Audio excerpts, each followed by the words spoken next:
Everyone, good morning. मी आहे Vaidehi and welcome back to my channel. तुम्ही सगळेजण कसे आहात? आय होप तुम्ही सगळेजण खूप मस्त असाल. तर आज आहे वोटिंगचा डे आणि मी आणि अनुप जाणार आहोत. अनुप आता जस्ट वोटिंग करून आला आहे आणि मी आणि अनुप जाणार आहोत आज अक्कलकोटला. आणि अक्कलकोटचं आज दर्शन खूप दिवस झालं स्वामी समर्थांच्या इथं आम्ही अक्कलकोटमध्ये गेलो नव्हतो, तर आज दर्शन घ्यायला जाणार आहोत स्वामी समर्थांचं आणि नंतर तिथून जाणार आहोत नेक्स्ट जेऊरला. तर तुम्ही हा व्लॉग असंच कंटिन्यू करा, व्लॉग स्किप नका करू, व्लॉग शेवटपर्यंत बघा. आणि तुम्हाला जर माझा व्लॉग आवडला असेल तर नक्की लाईक करा आणि कमेंट करायला विसरू नका.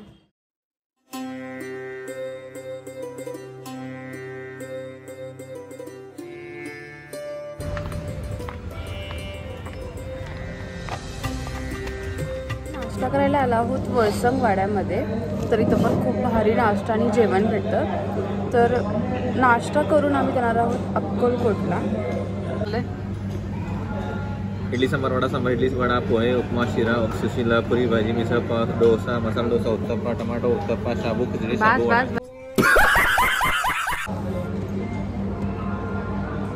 मी मिसळ पाव नाही घेत. मी इडली वडा घेते. इडली नाही खायची.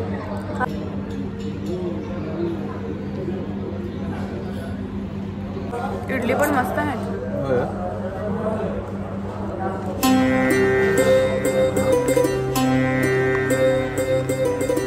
तर आत्ता जस्ट आमचा नाश्ता झाला आणि नाश्ता खरंच खूप भारी होता. तर जर तुम्ही वळसंगवाड्यामध्ये येणार असाल तर मिसळ पाव नक्की ट्राय करा, बिकॉज मिसळ पाव खूप म्हणजे खूप मस्त आहे.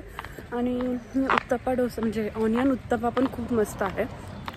जर कोण अक्कलकोटला जाणार असेल आणि ऑन द वे थांबणार असाल तर मिसळ पाव आणि उत्तप्पा नक्की ट्राय करा.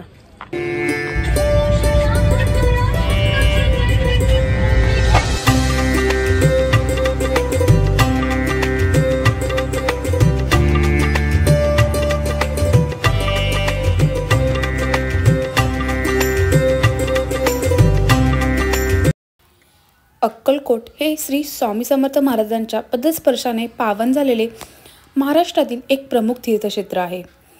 श्री स्वामी समर्थ महाराजांनी समाधी जरी घेतली असेल तरी आजही त्यांचे वास्तव्य अक्कलकोट येथे आहे. याची साक्ष म्हणजे वटवृक्षाखाली तिथे स्वामींनी समाधी घेतली त्या स्थळाचे ब्रीद वाक्य हम गया नाही जिंदा आहे. याची प्रचिती माझ्यासहित अनेक स्वामी भक्तांना आली असेल व रोज अनेक जण घेतातही. त्यामुळे दररोज लाखो भक्त स्वामीच्या दर्शनासाठी अक्कलकोट येथे जातात. श्री स्वामी समर्थ महाराजांनी अक्कलकोट येथे एकूण 22 वर्ष वास्तव्य केले.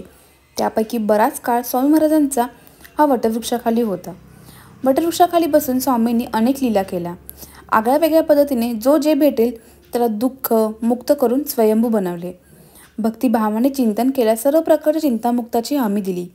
आजही हे वटवृक्ष श्री स्वामी समर्थांच्या विविध लीलांचे साक्ष देत उभा आहे.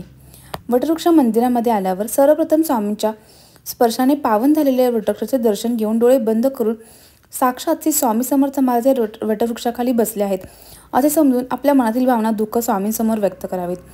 याचे कारण असे आहे, अक्कलकोटमधील 22 वर्षांच्या कालावधीत सर्वात जास्त भक्तांच्या समस्या दुःख निवारण स्वामी महाराजांनी या वटवृक्षाखाली बसूनच केले आहे. आपल्या भक्तांना आशीर्वाद दिले आहेत. त्यामुळे या वटवृक्षाचे महत्त्व फार मोठे आहे.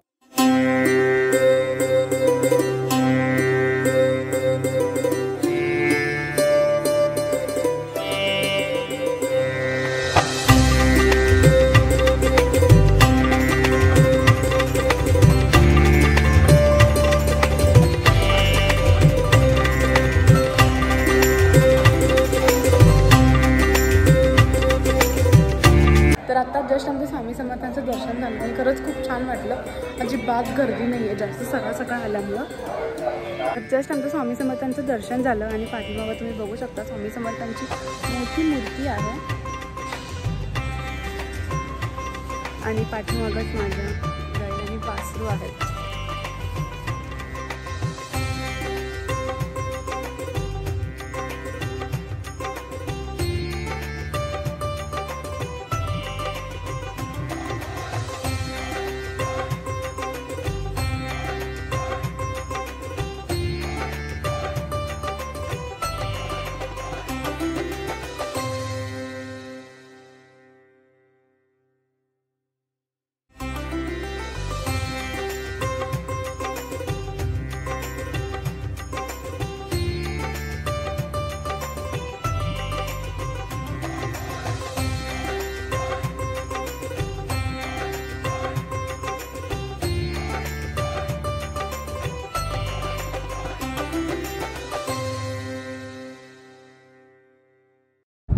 जस्ट स्वामी समर्थांचं दर्शन झालं. तर समाधी मठला पण गेलो होतो, तर तिथं पण छानपैकी दर्शन झालं. आणि आता आम्ही जात आहोत जेऊरला. तिथं महादेवाचं मंदिर आहे, तर तिथं दर्शन घ्यायला जात आहोत. अनु बोटिंग केलंस?